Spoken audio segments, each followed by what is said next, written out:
I stood there in the hotel lobby watching my own children walk away, laughing toward the elevator without a single glance back. Maya, my daughter-in-law, had said something about finally being free of the burden, and they had all laughed. They didn't know I had heard every word. They didn't know I had paid for every cent of that. Reservation with the money I saved for 8 months. Selling my pies on Sundays in the town. Square and stashing coin after coin in a cookie. Tin I hid behind the canned beans. They also didn't know what I was about to do. But let's go back to the beginning because it all started 3 weeks earlier on a Tuesday afternoon, when the sun was warm through my kitchen window. I was preparing my afternoon coffee just like every day since I became a widow 4 years ago when my phone rang. It was my eldest son, Liam, with that sweet voice he used when he needed something. You know the drill. "Mom, I have a wonderful idea," he said, and I felt that familiar flutter in my chest that always came when my children included me in their plans. "What do you think about us taking a family trip for the holidays all together? Like in the good old days?" His voice sounded so excited that I could almost see his smile through the phone. I found a beautiful hotel on the coast. Pools, restaurants, activities for the kids. It would be perfect, Mom. I set the coffee pot on the counter, feeling my eyes fill with tears of joy. It had been so long since I felt included, since I had been invited to anything more than a family dinner, where I sat quietly while they talked about their jobs, their trips, their plans. I was always the one who served, who cleared the dishes, who stayed in the kitchen while everyone else went into the living room. "That sounds wonderful, son," I replied, trying to keep my voice from cracking for real. "When would it be?" "The first week of January. 7 days, Mom. Imagine all of us, me, Maya, Nate and Tessa, the grandkids, and you, of course, like one big happy family." He paused and then added, "There's just one small detail, Mom.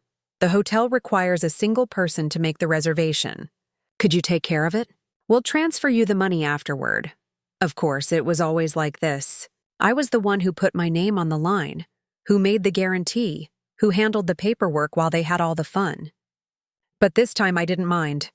It was a chance to do something special for my family, to show them how much I loved them. "Of course, son, you can count on me." That same afternoon, I called the hotel. The receptionist had a kind, professional voice. "Golden Palms Hotel, how can I help you?" "I'd like to make a reservation for 12 people, I said, feeling my heart race. I had never organized anything so big before. "Perfect, ma'am." "For what dates?" "From January 2nd to the 9th. I heard the clicking of her keyboard. "All right." That would be 5 family suites, all inclusive, with access to all activities. The total would be $4,200. I stopped breathing. $4,200? No kidding. My pension was $800 a month. I had saved $800 selling pies for 8 months. I didn't have enough. "Ma'am, are you there?" Yes, I'm sorry. "Can I confirm the reservation and pay later?" "We need a 50% deposit to confirm, ma'am." $2,000. I couldn't sleep that night, not a wink. I sat in my rocking chair, calculating and recalculating. I had $50 in cash, some savings I had set aside for emergencies, and my wedding ring, the ring my husband had given me 42 years ago with a small diamond that sparkled when the light hit it. The next day, I went to the downtown jewelry store. Mr. Bennett, the owner, was an older man who knew my whole family. "Ava, how are you?" "I'm doing well, Mr. Bennett. I came to ask what you'd give me for this ring." He examined it with his loupe, turning it between his wrinkled fingers, real talk. "It's a nice piece, Ava. I can give you $800. I felt as if I had been punched in the stomach, a total gut punch. $800 for 42 years of marriage. But I thought about Liam's smile, about the chance to have my whole family together and happy. It's a deal hurts, but deal. With the money from the ring and my savings, I called the hotel that same afternoon and paid the deposit. The reservation was confirmed in my name with my credit card as a guarantee. 5 family suites, 12 people, 7 days, all inclusive. Over the next few weeks, every time I spoke with Liam or Nate, they asked me about the trip details, but never mentioned the money. "We'll talk about that later," they would say. "The important thing is that we're all together." I continued to sell pies on Sundays, doing sewing jobs for my neighbors, saving every dollar I could to cover the final payment. My house became colder because I turned down the heat, I ate less meat and I walked instead of taking the bus, all for that perfect family trip. 3 days before the trip, Liam called me excitedly. Mom, you don't know how much we're looking forward to these days. The kids are super excited. Maya already has everything packed. How are the hotel preparations? Everything's ready, son. Just the final payment left. Oh, yeah, of course. Well, we'll figure that out when we get there. The important thing is, we have fun. The night before the trip, I finished paying for the reservation in full with my credit card. $2,100, my wedding ring, all my savings, plus the debt left on my card. But it was worth it. I was going to have 7 perfect days with my family. I had no idea what I was about to discover. The morning of the trip, I woke up before sunrise. I had packed my suitcase the night before, carefully folding each item, choosing my best dresses, the pearl necklace that was my mother's, and my comfortable walking shoes for the beach. I felt like a child before Christmas. It had been so long since I had something to look forward to with so much excitement. Liam was supposed to pick me up at 7 a.m. We had planned to travel all together in 2 cars to the hotel, which was a 3-hour drive away.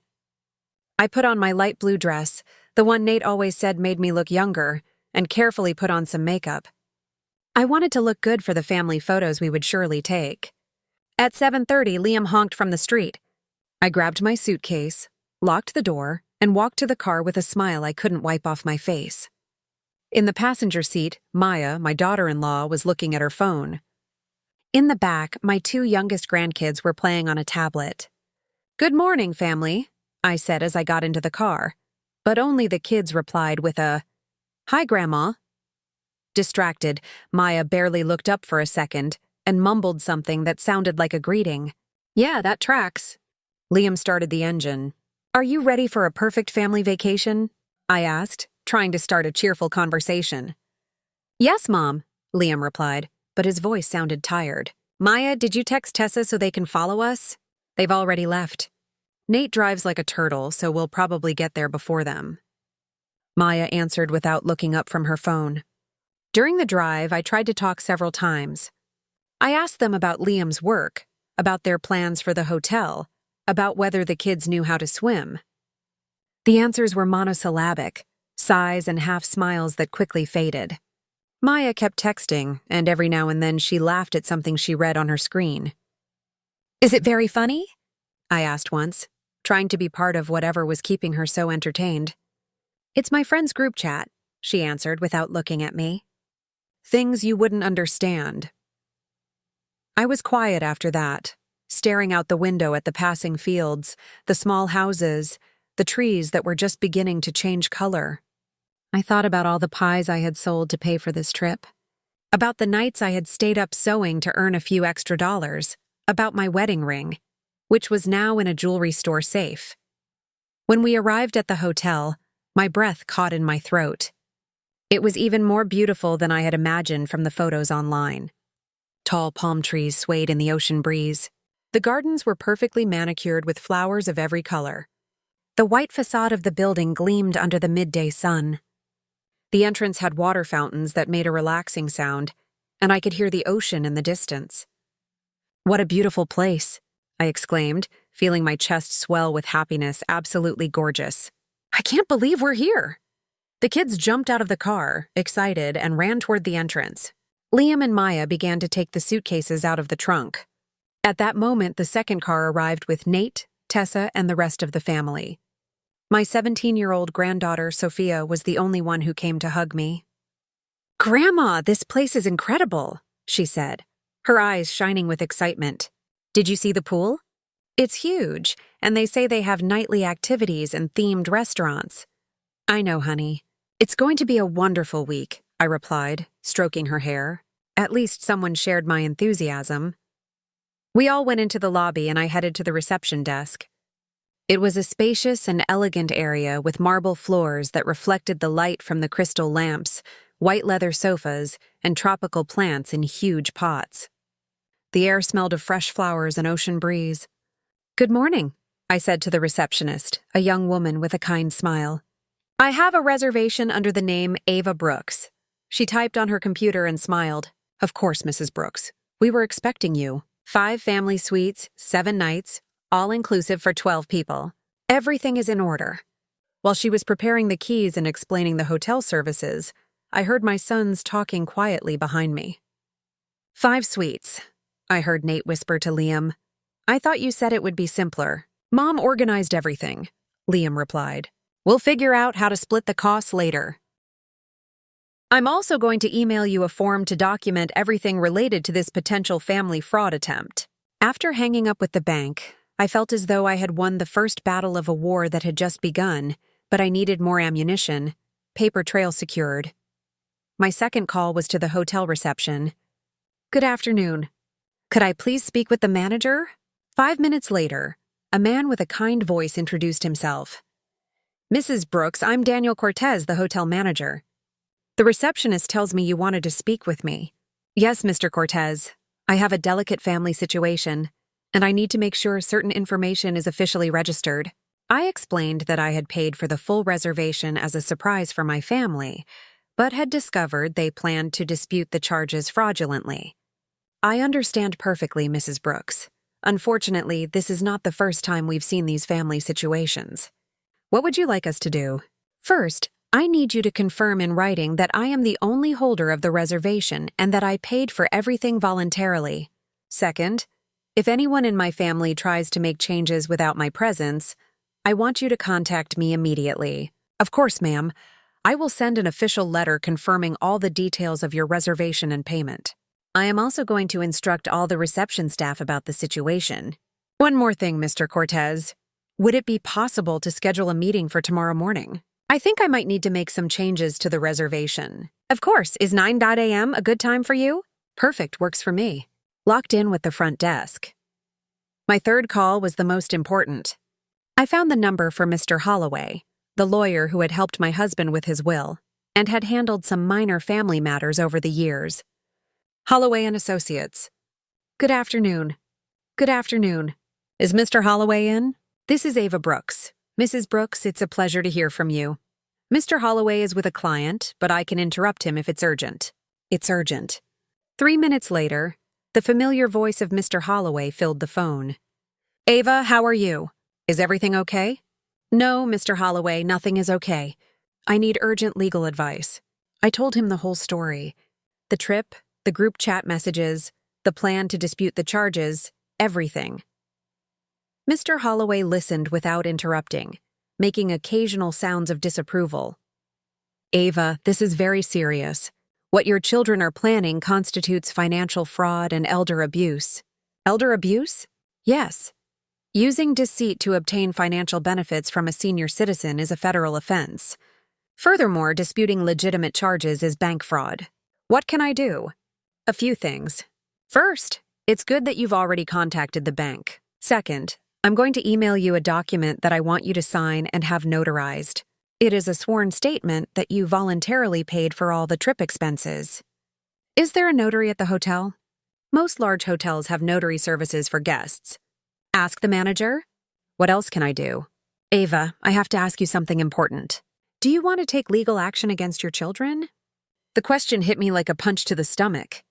Legal action against Liam and Nate, the children I had raised, who I had cared for when they were sick, for whom I had sacrificed so much. I don't know, Mr. Holloway. I just want them to stop. I understand, but I want you to know that you have options. You can sue them for fraud. You can change your will. You can take steps to protect your assets.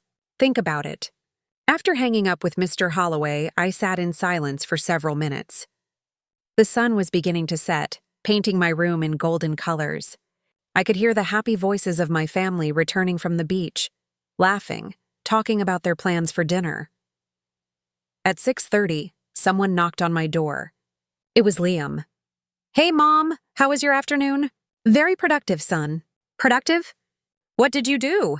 Important calls, paperwork, adult stuff, grown-up stuff. Don't worry about it. I saw his smile become a little forced. Mom, speaking of paperwork, Nate and I were thinking that maybe it would be easier if we handled some of the hotel details. You know, so you don't have to worry about anything. So you can kick back. There it was, the first official move of their plan. What kind of details? Well, the keys to the other rooms, for example. Just in case there's an emergency and we need access. What kind of emergency would require you to have access to rooms that aren't yours? Liam seemed taken aback by the direct question. I don't know, Mom. We just thought it would be more practical. Liam, I said in the calmest voice I could muster, I'm 65 years old, not 95. I can handle the keys to the rooms just fine. Of course, Mom. I didn't mean you couldn't. I just thought that… What did you think exactly? I watched him get nervous, searching for the right words to manipulate the situation without sounding too obvious. Nothing, Mom. Forget it. Are you coming to dinner? Of course. It's my money paying for that dinner, isn't it? The question caught him by surprise. Your money? Whose else's money would it be, Liam? No, of course you're right. We'll split everything at the end of the trip like we talked about. When did we talk about that exactly? Did we ever agree that this would be a shared expense? I got up and walked to the door. Let's go to dinner, son. I'm hungry. As we walked to the elevator, I could feel his confusion. His plan required me to be predictable, manageable, to act as I always had. But I was no longer the same woman who had arrived at the hotel 2 days ago. During dinner, I watched my family with new eyes. I saw how each of them enjoyed the food I had paid for, the expensive drinks they ordered without a second thought, the multiple desserts they got on a whim. I saw how they talked about their plans for the next day as if I weren't there, as if my presence were optional. But I also saw something else. I saw Sophia watching me with worried eyes, understanding that something had changed in me. I saw my younger grandkids genuinely enjoying the trip, knowing nothing about the adults' betrayals, and I realized something important. Not everyone at that table had betrayed me. That night, after everyone had gone to their rooms, Sophia came to see me as we had agreed. Grandma, what is going on? Dad seemed really weird during dinner. He seemed weird because his plan isn't working out as he expected, plain and simple. I told her about my calls that day, about the measures I had taken to protect myself, about the meeting I had scheduled with the hotel manager in the morning. Are you going to cancel the trip? She asked, her eyes wide. No, honey. I'm going to do something much better. What? I smiled. And for the first time in days, it was a genuine, not a forced smile. I'm going to give them exactly what they deserve. At 5 a.m., I was already awake. Not because I had set an alarm, but because my body had developed the habit of waking up early during those months of selling pies. But this time, instead of feeling the familiar weight of exhaustion and obligation, I felt a strange sense of energy I hadn't felt in years, buzzing through me. Today was the day everything would change. I took a shower calmly, put on my best outfit, the navy blue suit I had bought for my husband's funeral, but had never had an opportunity to wear on an important occasion, and went down to the restaurant. It was 6:30, and the place was almost empty. Perfect. I needed quiet to review my notes one more time. As I sipped my coffee and looked over the documents Mr. Holloway had emailed me early in the morning, I saw Daniel Cortez, the hotel manager, come in. He was a man in his 40s, elegant with that warm professionalism that characterizes people who truly understand service. Mrs. Brooks, good morning. Did you sleep well? Very well, thank you. Could we move our meeting up? There are a few things I would like to discuss before my family wakes up. Of course. Would you prefer to go to my office? Yes, that would be perfect. His office was elegant but cozy with a view of the hotel garden. It had diplomas on the walls, photos of special events, and a coffee pot, which he immediately offered me a cup from. Mrs. Brooks, last night I reviewed your case with my legal team. We want to make sure we completely understand the situation. Your legal team? Yes. Cases like yours, while unfortunately not rare, require us to follow certain protocols to protect both the guest and the hotel. Mr. Cortez opened a folder on his desk. Allow me to confirm. You paid for the full reservation of $4,200 with your own credit card without coercion as a surprise for your family. Is that correct? Completely correct. And you have evidence that some members of your family plan to dispute these charges fraudulently? Yes. My granddaughter heard my son coordinating with the bank. I understand. I have 2 documents here that I would like you to review. The first document was an official statement from the hotel confirming all the details of my reservation and payment. The second was more interesting, an addendum to the contract that gave me exclusive authority over any aspect of the stay. What exactly does this mean? I asked, pointing to the second document. It means that you, as the person who paid and the holder of the reservation, have absolute control. You can decide who stays and who leaves. You can modify services, and you can even cancel specific rooms if you wish. I felt my heart quicken. I can cancel specific rooms. Absolutely. There are 5 suites reserved under your name. You can keep all 5, or you can cancel 1, 2, 3, or even 4 of them if you wish. And the people in those rooms would have to find alternative accommodation or leave the hotel. The idea began to take shape in my mind with crystal clear clarity. The receptionist handed me the keys on elegant keychains shaped like a palm tree. The suites are on the 3rd floor, all with an ocean view. Breakfast is served from 6 km to 10 a.m. in the main restaurant. Lunch from 12 to 3 p.m. and dinner from 6 to 10 p.m. You also have full access to the spa, the pools, sports activities, and nightly entertainment. How wonderful! I exclaimed, feeling my heartbeat with excitement. Did you hear that, kids? We have access to everything. But when I turned around to share my joy with the family, I froze. There was no one there. Liam, Nate, Maya, Tessa, and all the grandkids had disappeared. Only Sophia was left, looking at me with a strange expression on her face. Where did everyone go? I asked, feeling my stomach drop. They went to the elevators, she replied, biting her lower lip. Dad said they were going to get settled in the rooms and that we would meet up later. Without waiting for me, without the keys. Seriously? Wow. Okay. Noted. Sophia didn't answer, but I could see in her eyes that she wasn't telling me something. We walked to the elevator area, but there was no sign of the family. We went up to the 3rd floor and walked down the hallway looking for them, but it was as if they had vanished. Sophia, what is going on here? I asked, my voice trembling.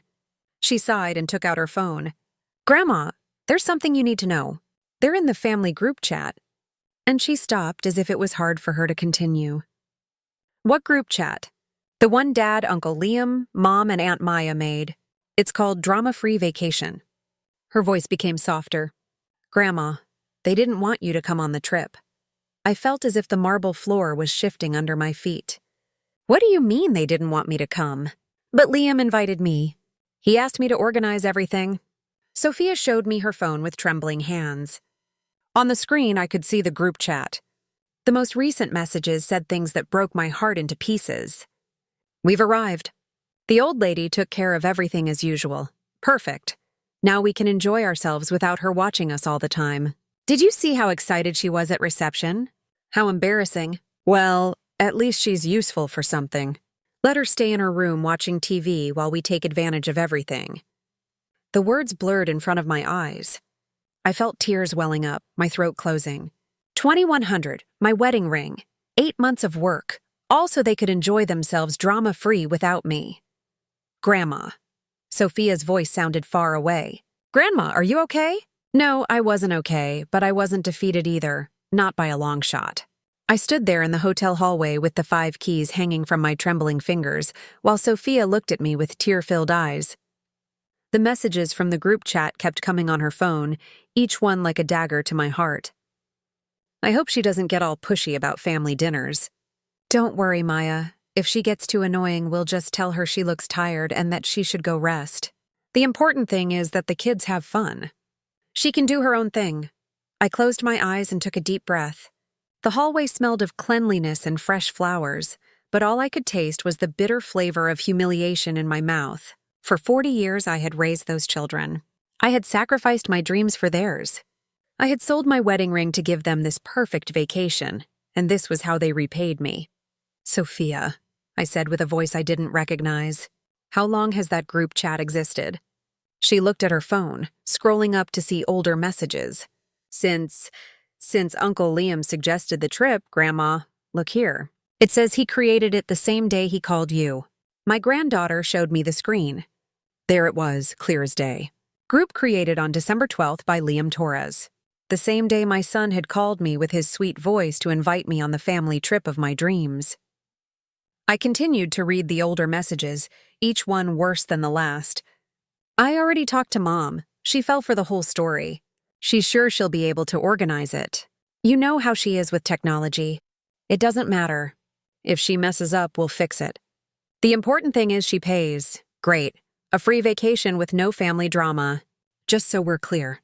No all-together activities. Everyone for themselves. The words became blurry from the tears I could no longer hold back. But there was something else. More recent messages that made me understand the magnitude of their betrayal. Did you confirm that the hotel allows changes to the reservation? Yeah, Nate asked at reception. Since it's under Mom's name, she can make changes. Perfect.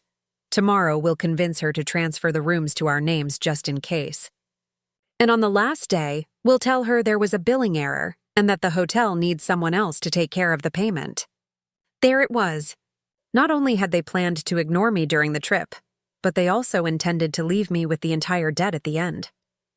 They had used me to organize and pay for their perfect vacation, and then they planned to abandon me with the bill. Grandma. Sophia gently touched my arm. What are you going to do? That question echoed in my mind. What was I going to do?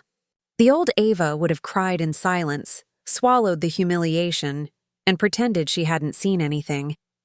She would have spent the 7 days locked in her room, ordering room service so as not to bother the family in the restaurants, watching TV while they enjoyed the pool, the spa, and the nightly activities that I had paid for. But something had changed inside me. Maybe it was seeing my wedding ring disappear into the jeweler's hands. Or maybe it was those 8 months of waking up before sunrise to make pies and sell them in the town square. Maybe it was the realization that my own children saw me as a walking wallet, useful for paying and organizing, but a nuisance to include. I don't know yet, honey, I replied to Sophia, wiping my tears with the back of my hand. But I'm not going to stand here and cry. Nope. We walked to my suite. It was beautiful, with a king-size bed covered in pristine white sheets, a balcony with a direct ocean view, and a marble bathroom with a deep tub. Everything I had dreamed of for months while saving every cent. But now it felt empty, like a stage set for a play where I was just the financier, not the star. I sat on the bed and Sophia stood by the window looking out at the beach where I could already see some family members. Liam and Nate were in the pool with their kids. Maya and Tessa were having cocktails under an umbrella. They were all laughing and enjoying themselves as if nothing had happened. You know what hurts the most? I said to Sophia. If I'm being honest, it's not the money or even the fact that they lied to me. It's that I thought we were finally going to be a real family, that we were going to make beautiful memories together. Sophia turned around and I saw that her eyes were red. Grandma, I tried to tell them it was wrong. When Dad added me to the group, I told them it wasn't fair to you, but they said I didn't understand that sometimes adults have to make difficult decisions. Difficult decisions. That's what I was to them. A difficult decision. Yeah, okay. Message received. At that moment, my phone rang. It was a message from Liam. Mom, we've settled in. We're going to have lunch at the beach restaurant. If you want, you can order room service. See you at dinner. Liars. I knew perfectly well they had planned to have lunch without me. But this time, instead of feeling hurt, I smiled. Text your dad, thank you very much, but I have other plans. And I wasn't lying. I did have other plans. Plans that were taking shape in my mind with a clarity that surprised me. That afternoon, while my family enjoyed the beach with the money I had paid, I was busy making some very important calls. First stop, my bank. Second stop, the hotel reception. Third stop, my lawyer. Because if my children thought they were going to play games with me, they were very wrong. The game had just begun, and this time I had all the cards. Game on. That afternoon, while my family had fun on the beach, believing they had found the perfect formula for a free vacation, I was in my room executing my own plan. I had learned over 65 years that patience is the most powerful weapon a woman can have, especially when she is underestimated. Slow cook, not microwave. My first call was to the bank. After navigating a maze of automated options and waiting for 20 minutes, I finally managed to speak with a human representative. National Bank, this is Carla speaking. How can I help you? Good morning, Carla. My name is Ava Brooks. I need to report a possible fraud attempt on my credit card. Of course, Mrs. Brooks. Can you provide me with your card number and date of birth to verify your identity? After confirming my information, I explained the situation, choosing every word carefully. Carla, I have reason to believe that a family member is going to try to dispute legitimate charges that I made on my card, specifically a hotel reservation for $4,200 that I personally authorized and paid for. I understand your concern, Mrs. Brooks. Do you have any evidence of this potential fraudulent dispute? Yes. I have all the reservation documents, payment confirmations, and witnesses who can corroborate that I authorized all the expenses. Furthermore, my granddaughter heard my son on the phone today, talking about disputing these charges. Carla made a note of everything and explained the procedure. I'm going to place a protection note on your account. Mrs. Brooks, if anyone tries to dispute these charges, an automatic investigation will be triggered, which will require substantial evidence of actual fraud. And in the meantime, the charges will remain valid until proven otherwise. Daniel, what's the checkout time? Normally at 12 noon, but we can be flexible depending on the circumstances. And if someone needs to leave before that time, is that also possible? Yes. Are you considering making changes to the reservation? I was silent for a moment, looking out the window at the gardens where the groundskeepers had already started working.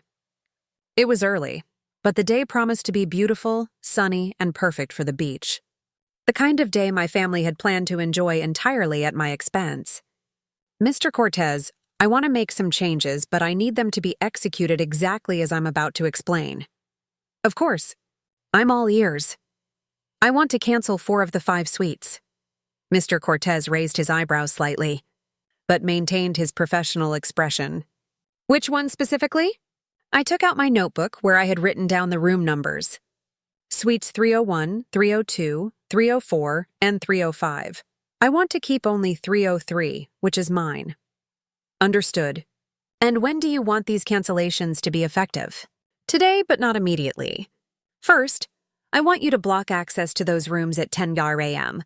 Their key cards will stop working. And then, at 11 a.m., I want hotel staff to go to those suites to inform the guests that they must vacate the rooms before noon due to changes in the reservation. Mr. Cortez took notes as I spoke. Not judging and completely professional. Are there any specific instructions I should give to the staff? Yes, they should explain that the reservation holder, which is me, decided to modify the stay. That it is not the hotel's fault, but a personal decision of the person who paid for the reservation. And if they ask where they can find me to speak with me, you can tell them that I'm available in Suite 303, but only if they come to speak civilly. If there are shouts, threats, or disrespect toward the hotel staff, you have instructions to contact security. Mr. Cortez finished writing and looked at me with a mix of admiration and curiosity. Mrs. Brooks, may I ask what led you to this decision? Daniel, do you have a family? Yes, a wife and 2 young children. Do you love them? Of course. Would you do anything for them? Without a doubt. And what if they betrayed you? What if you found out they were using you? That they were embarrassed by you? That they planned to scam you? Mr. Cortez was silent for a moment. I think I understand. For 40 years, I raised my children. I fed them, clothed them, and cared for them when they were sick. I worked to give them an education. I sacrificed my dreams for theirs. And now, when I thought we could finally enjoy some time together as a family, I discover that they see me as a useful nuisance for paying bills. I'm so sorry, Mrs. Brooks. Don't apologize, Daniel. This isn't sadness. This is liberation. I signed all the necessary documents, including the sworn statement that Mr. Holloway had prepared. Mr. Cortez called a notary from the hotel who arrived in 10 minutes to make everything official. One last thing, I said to Mr. Cortez when we finished. Could you please have a cab ready for 12:30? For how many people? Just for 2, my granddaughter Sophia and me. Are you going to the airport? No, we're going to another hotel, one where we can truly enjoy a vacation. Mr. Cortez smiled for the first time during our meeting. It will be my pleasure to help you with that too. When I returned to my room, it was 8:30. My family was surely awake, planning another perfect day without including me. But this time, things would be different. I sat on the balcony with a cup of fresh coffee that I had ordered from room service and waited. At 9 I would receive the first message from Sophia with the conversations from the secret group chat. At 10 their keycards would stop working. At 11 now, the hotel staff would knock on their doors, and for the first time in my life, I would be in complete control. My phone vibrated. It was a message from Liam. "Mom, we're going to breakfast. Are you coming?" I replied, "No thanks.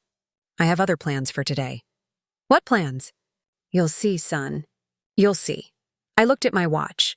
It was 9:55. In 5 minutes, the countdown would begin. The moment my family would discover they had seriously underestimated the woman who had given them life.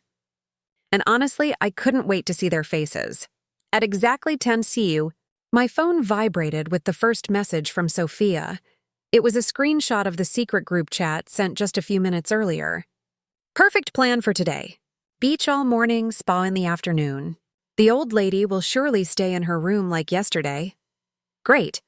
After lunch, we'll talk to reception to get control of the other rooms. Did you confirm with the bank, Nate?" "Yes. The dispute process should be ready this afternoon. By tomorrow, we won't have to worry about the expenses anymore." Each message was another confirmation that I had made the right decision. There was no doubt, no guilt, no room for regret. They had chosen this path, clear as day.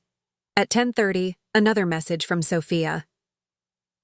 "Grandma, they're all at the pool. Dad just said that after lunch, he's going to reception to sort out the rooms. I also heard Aunt Maya say that today is the last day they have to pretend everything is fine.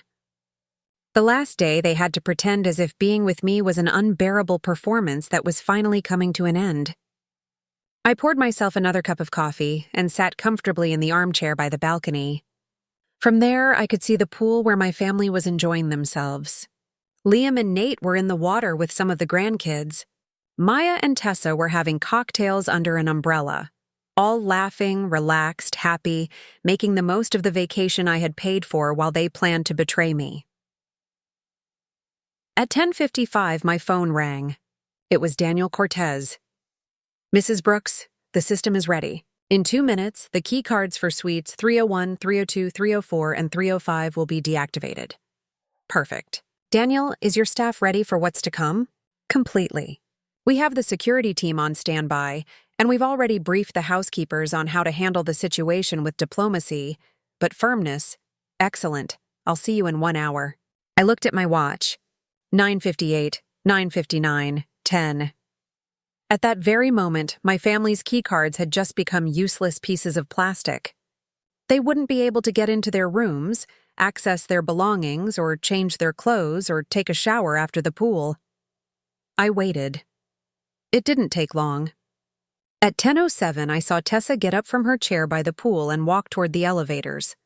She was probably going to get something from her room. At 10:11, my phone vibrated with an urgent message from Sophia. "Grandma, Mom is yelling at reception. She says her keycard isn't working." 3 minutes later, another message.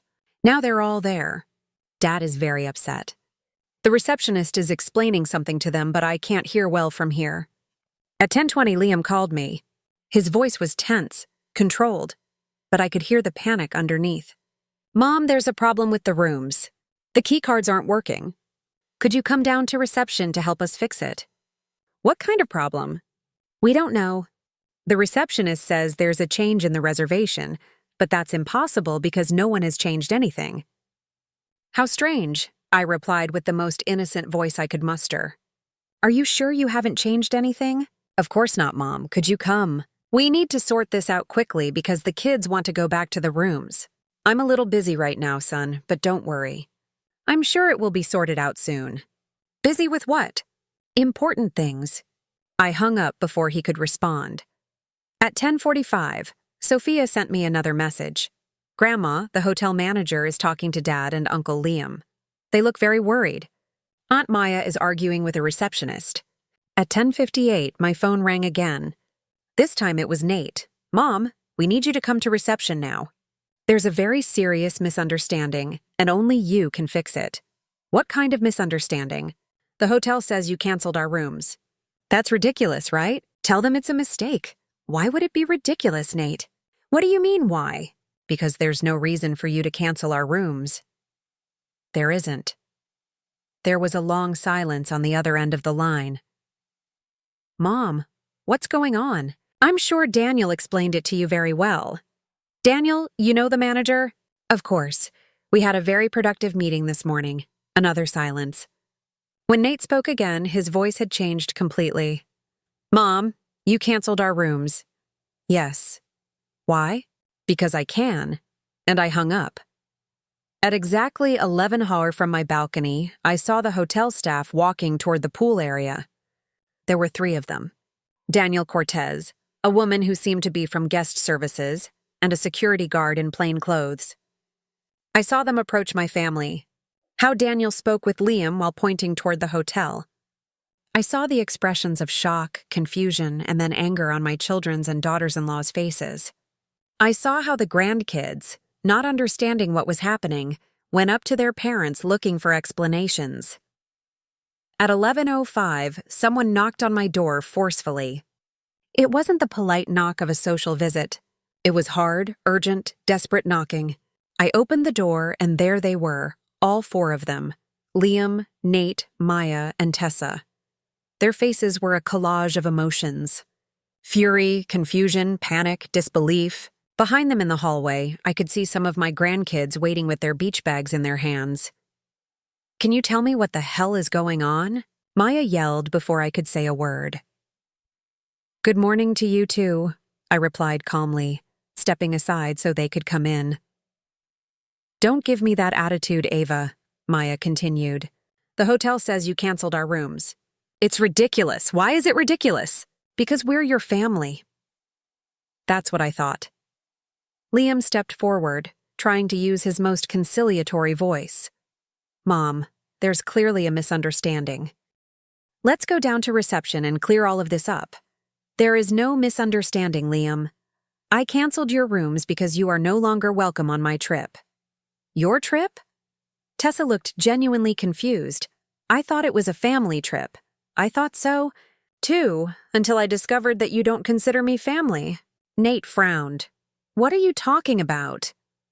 I took out my phone and showed them the screenshots of the secret group chat that Sophia had sent me. I watched their faces fall as they read their own messages. "This..." Liam tried to find the words. "This isn't what it looks like." "It's not." "Then explain to me what free vacation with no family drama means, Liam." The silence in the room was deafening.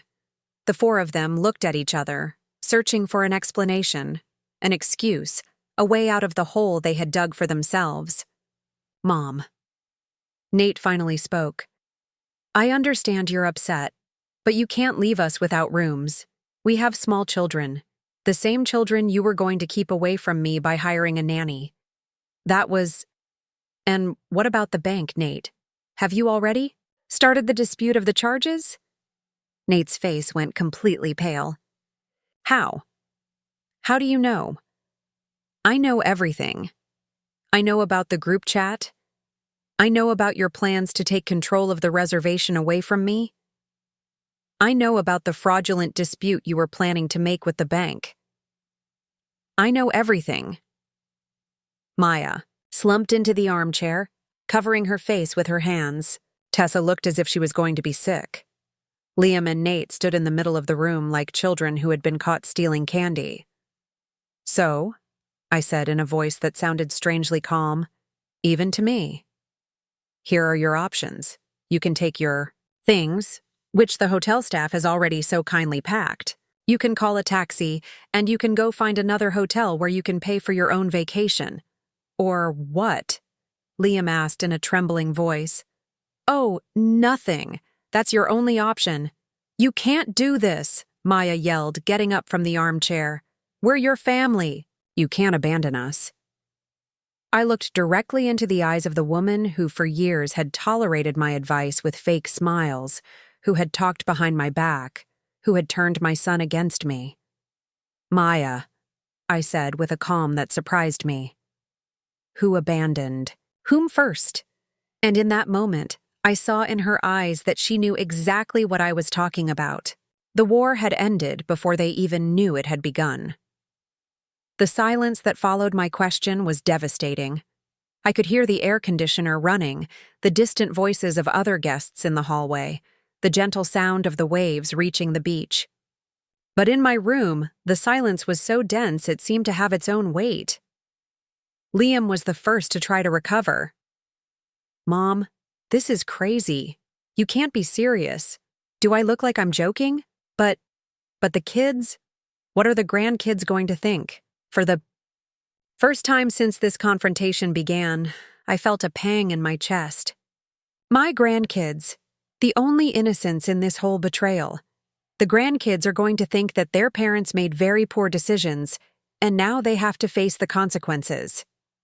"You're destroying this family," Tessa cried, tears streaming down her cheeks. "No, Tessa. This family destroyed itself when you decided that I was an obstacle instead of a valuable member." Nate came toward me with his hands out in a pleading gesture. "Mom, please. I know we made mistakes, but we can fix it. We can talk now." "You want to talk after months of planning this deception?" "It wasn't months," Liam murmured.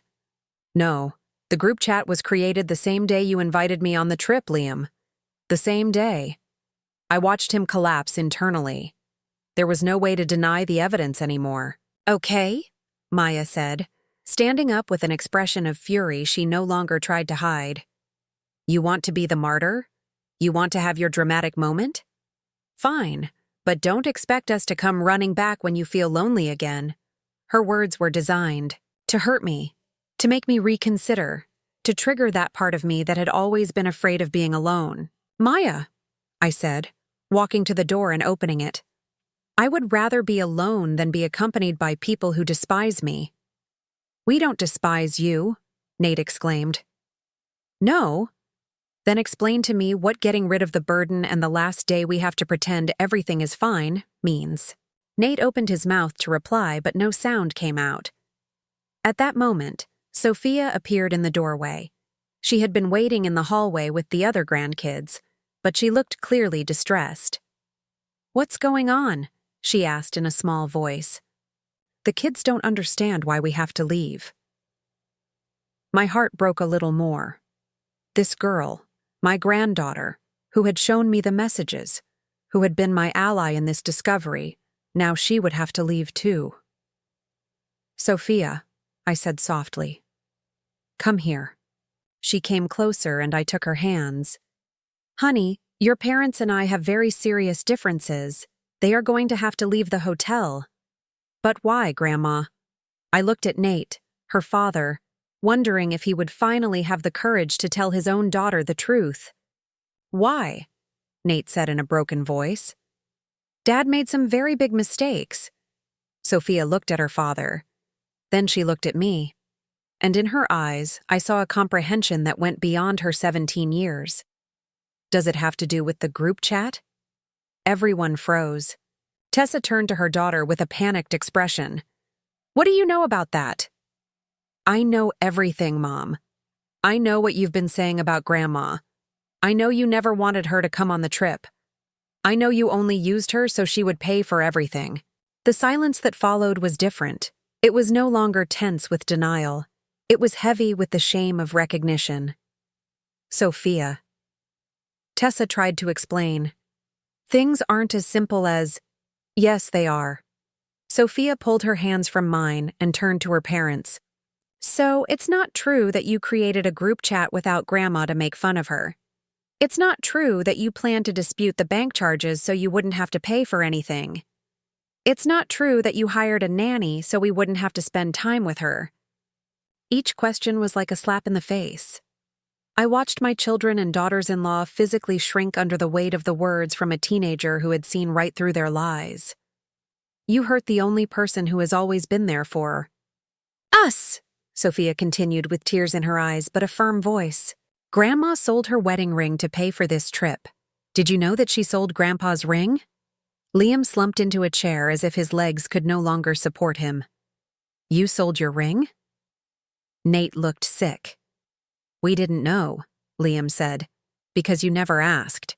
You assumed I had infinite money for your whims. Maya, who had been quiet during Sophia's speech, finally spoke. Fine, we'll leave, but this isn't over. Is that a threat? It's a promise. You can't treat your family like this and expect there to be no consequences.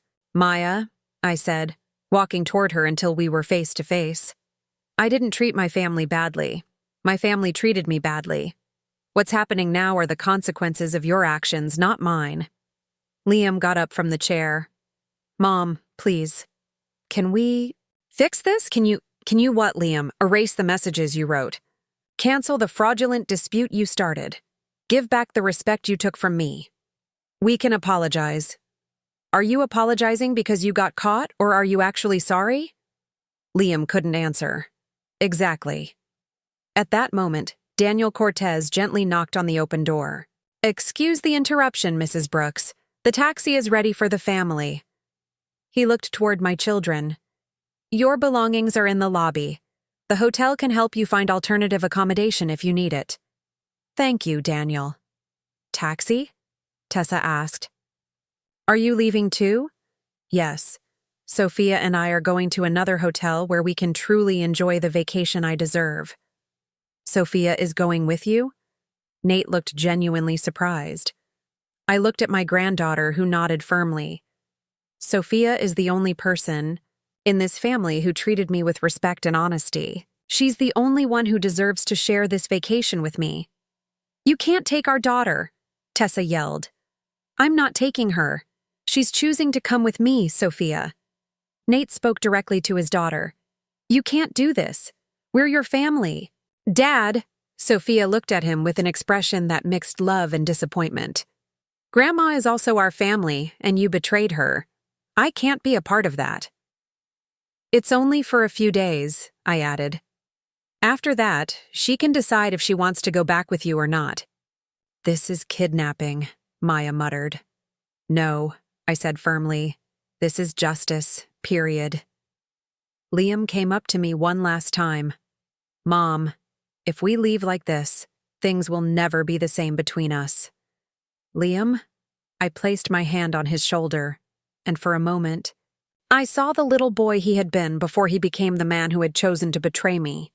Things were already never the same. You made sure of that.